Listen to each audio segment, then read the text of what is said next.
Hey fellas, how's it going? So I'm on vacation this week and I thought it would be fun to do a little guitar tour and show off some of the guitars that I've acquired over the year and maybe a couple stories about them or maybe my thoughts as we move along. So the first guitar that I ever got was this Squier Telecaster. I got it when I was about 16, I think. My parents got it for me for Christmas when I was a kid. I was just growing up. I loved grunge music and I just decided that I wanted to play guitar, and I said to my parents, get me a guitar for Christmas, and this is what they came up with. Just a great beginner's guitar, I think. The neck on it, small, definitely good for younger people who have small hands and you're trying to learn how to play. I think a Telecaster is virtually indestructible. I can't even account how much abuse has gone on over, let's see, it's about 20 years old now, and I would recommend this guitar for like a beginner or somebody younger. Get a little closer look at it here.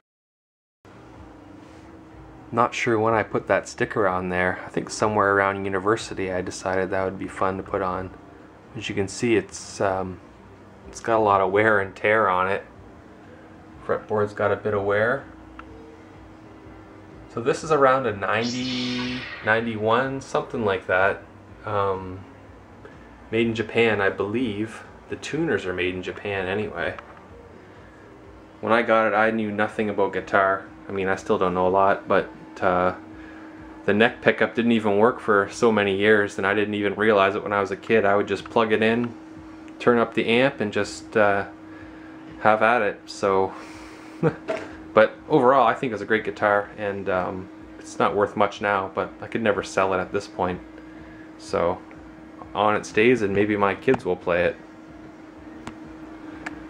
So second on the list is this old Harmony guitar. I got this, I think my dad got it for me when I was around 20 maybe. I think he traded it to some dude for a case of beer back in about 96, I'm gonna say, which is obviously some crazy deal. It does have its issues though.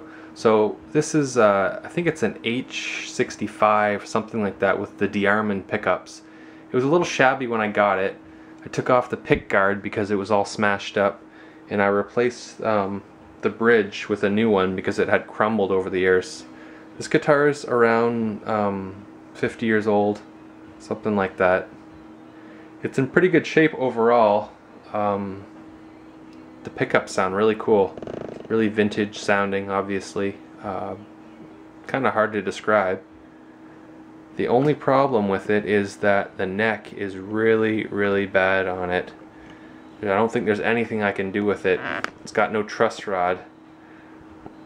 I'm guessing it was one of those Sears special guitars. Who knows what it cost back in the day. I checked around online. I don't think this thing's worth more than $100 or $200. Let's see if I can show you how bad the neck is on this thing right now. It's bowed pretty severely. You can see it kind of from the angle. It's pretty bad. So I set it up in OpenG just to fool around with.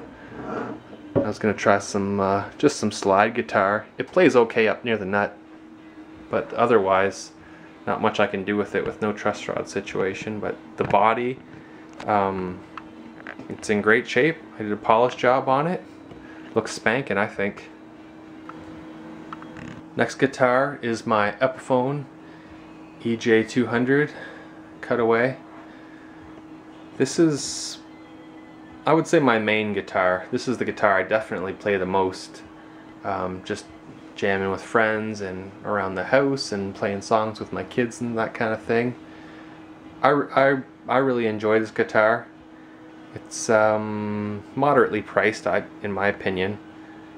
I believe it was $500-ish, maybe a little bit more with the case, something like that. I demoed so many guitars, but at the time I just felt like, since I hadn't been playing guitar much in quite a few years, because there was a bit of a gap between when I was actually back into it, that I decided I couldn't spend much more than $500 It was a Christmas gift from my wife, but I had to go and pick it out myself.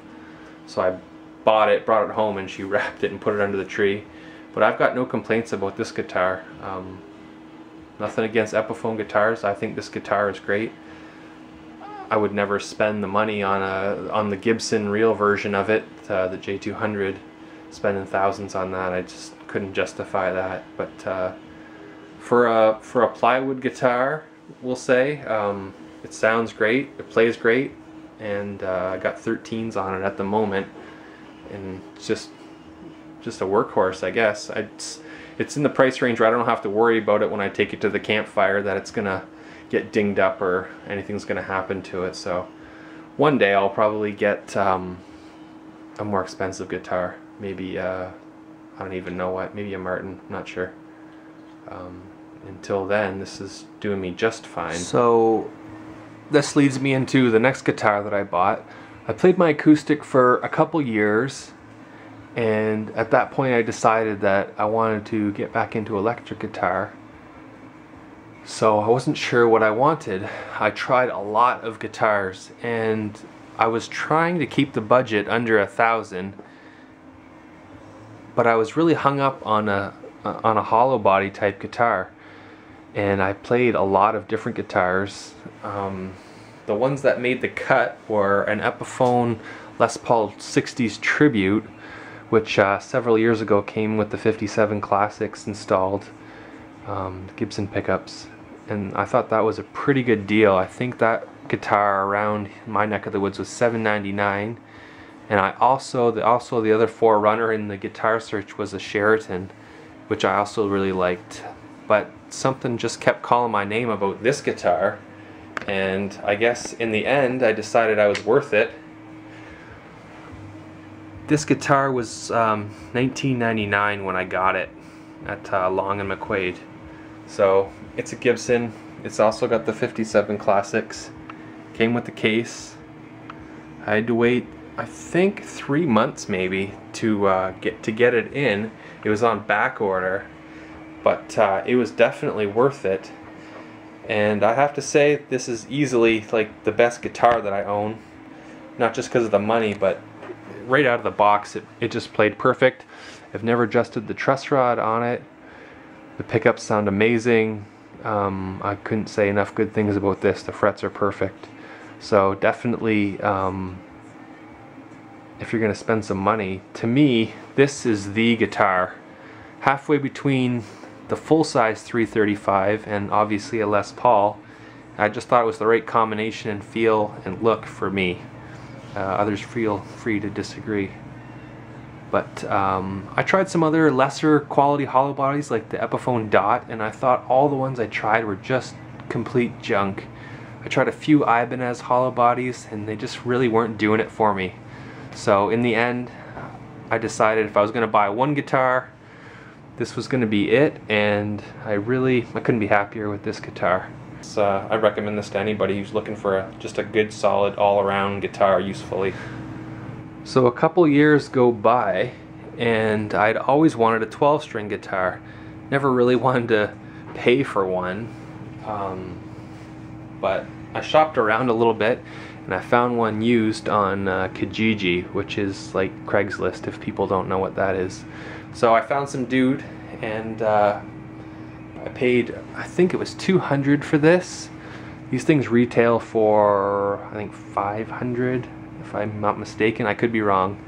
So this is a Fender. It's a DG series 12-string. It plays pretty good. I ended up filing down the saddle a little bit. It's a 12-string. I don't know what else I could say about it. I ended up bucking up for the Elixir strings on this guitar because I do not want to string this thing very often. Actually, I think I've only strung it once in 2 years, and it still sounds pretty good, except for one of my kids decided they're going to hammer it and yanked a string off of there. So now I need a new G string. So, I don't know, little guitar. Electronics work. So that brings us to the Chibsons, my Les Paul copies. You've seen the videos on the flame top one. Pickup's falling out there. So I was looking around at Les Pauls and I just couldn't afford a Gibson Custom Shop one, but I just always had a thing about these diamond inlays in the headstock. I tried some F-phone ones, I liked them, but at the time I just decided I would try out one of these Chinese copies just to see what they're all about. And they've been great, and I've learned a lot working on them and wiring them up, which is the red one is going to get rewired. Pan down there. The red's going to get wired. One of the tone pots wasn't working properly. It was my first attempt at wiring a guitar. I don't know if maybe there was a short in it or whatever. So I decided to pull out the pots and I bought some of the vintage braided wire. So I'm going to try rewiring it with that and see if it makes a difference. I just finished doing a fret level on the flame top one. There was actually a little bit more work than I thought there was initially, but it took a couple hours and I got up to where I needed to be, so now the fretboard is basically perfect. So as soon as I get the parts that I ordered, StewMac is taking forever on a couple of things, so once that gets in, I'm going to rewire that.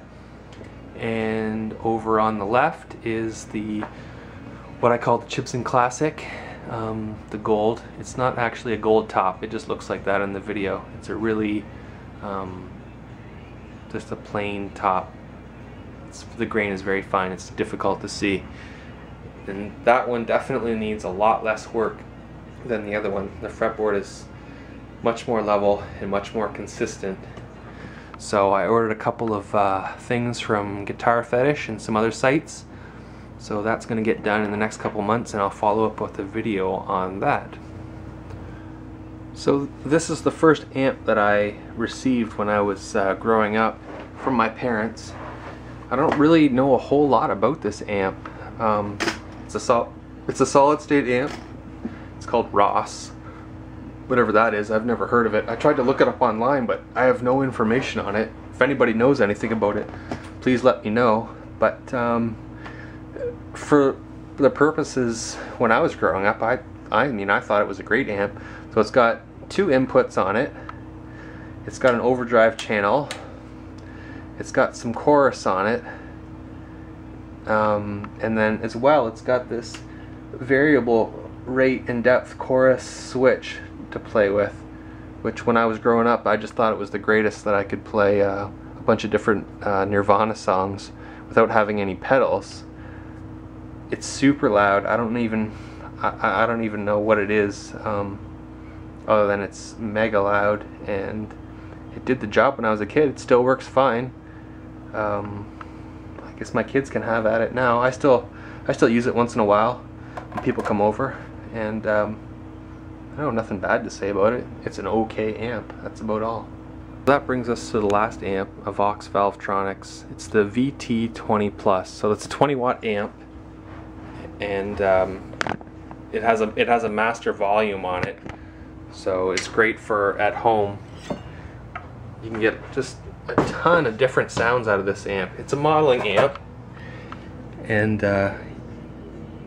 there's almost too much stuff on it. It's got every pedal, gain, master, reverb. So it's got a lot of options on it.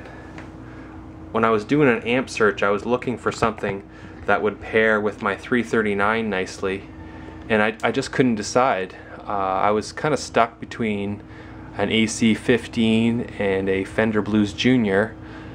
Something was just drawing me to the tube amps, but I just couldn't decide. And for the price, this amp was great. It was, I believe, just a little over $200 with tax.